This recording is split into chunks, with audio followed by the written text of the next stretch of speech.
Истината е, че повечето хора не искат просто по-добро тяло. Те искат да се чувстват уверени в него. И затова в следващите 5 минути ще ти покажа как можеш да промениш тялото си и да се чувстваш по-уверен в него. Без крайни диети, без да разчиташ на мотивация и без да живееш в фитнеса. През последните години помогнах на хора, които бяха попаднали в един и същи безкрайен цикъл.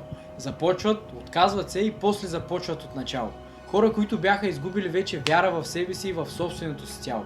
Обаче заедно успяхме да прекъснем този цикъл и да си върнат не просто формата, а самочувствието, увереността и усещането, че отново контролират живота и тялото си. И ако трябва да съм честен, имаше период, в който и аз самия не се кефех на това, което виждам в огледалото. Знаех, че мога повече, обаче не го показвах. Почвах, спирах и все едно стоях на едно и също място. И най-гадното не беше само тялото, ами това, че усещаш, че не контролираш себе си, че знаеш какъв можеш да бъдеш, обаче не живееш по този начин. И това започва да ти влияе на всичко, на начина по който се държиш, на начина по който говориш, дори на това как влизаш в една стая. Самочувствието ти пада и започваш да се съмняваш в себе си, дори в неща, които преди си бил сигурен. И в един момент просто ми писна, и то не от тренировките, а от това да не се чувствам уверен в собственото си тяло. И тогава осъзнах едно нещо, че проблема не е в тренировките, а проблема е, че нямах система, която да следвам. И точно от тази идея се роди нещо, което днес наричам 3-33 метода. Какво представлява 3-33 метода и защо мога да ти гарантирам, че това нещо работи? Първо, защото аз самия, чрез този метод, успях да мина през една доста драстична трансформация. И също така, други хора успяха да направят същото, и то не един път и не два пъти. Така че можеш да влезеш в профила ми в Instagram и в тези двете секции да видиш още доказателства за това, че метода работи. Как работи всъщност? Имаш 3 тренировки, правилото 30 и 3 навика, което означава 3 тренировки седмично, 40 до 50 минути с фокус върху силата и прогреса, което означава, че не трябва да живееш в фитнеса, за да имаш резултати.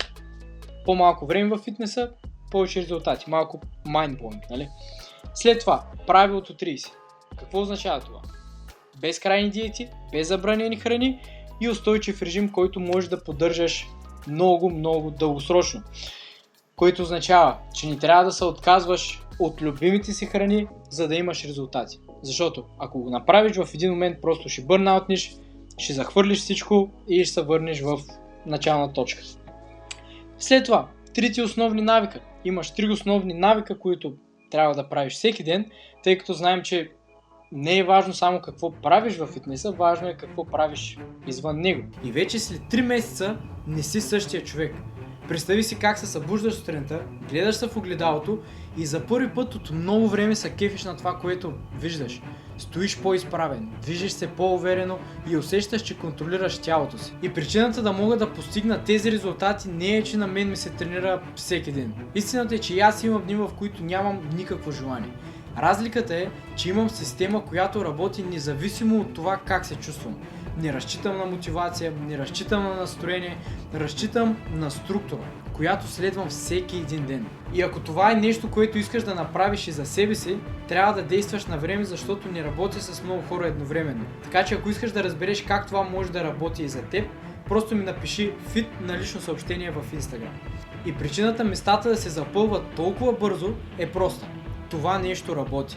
Работи при хора, които преди се криеха зад широките тениски, избягваха огледалото, а днеска ходят по-изправени, гледат се и се кефят на това, което виждат и за първи път от много време усещат, че контролират отново тялото си, а не обратното. Истината е, че увереността не идва от мотивацията и не идва от това да чакаш да се прииска да направиш нещо.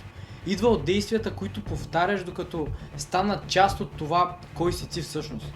Най-уверените хора с най-добре изглеждащи тела, те го знаят. Те не разчитат на настроение, разчитат на система, която работи. И проблемът не си ти. Проблемът е, че си научен да чакаш понеделник, да чакаш правилния момент, да чакаш мотивацията и после започваш, спираш и пак се връщаш от там, където се тръгнал. Осъзнах го в момент, в който отново бях започнал да го правя и спрях. И пак бях на същото място. И си казах, че това не е нормално. Не е нормално да знаеш, че можеш повече и да не го показваш. И тогава ми стана ясно, че проблема не е мотивацията. Проблема е, че нямам просто система. И точно това е причината днес да имам контрол върху тялото си и да се чувствам уверен в него. И сега ще ти кажа защо същото е напълно възможно и при теб самия. Както ти казах, това не е теория. Това вече работи при хора, които бяха точно там, където си и ти. Тия същите хора днес изглеждат и се чувстват по съвсем различен начин. И точно за това отварям няколко места за хора, които искат да минат през този целият процес лично с мен. Но не работя с много хора едновременно. Ако искаш да промениш не само тялото си, а начина, по който се чувстваш в него, изпрати ми фит на лично съобщение в Instagram и ще ти покажа как това може да проработи за теб.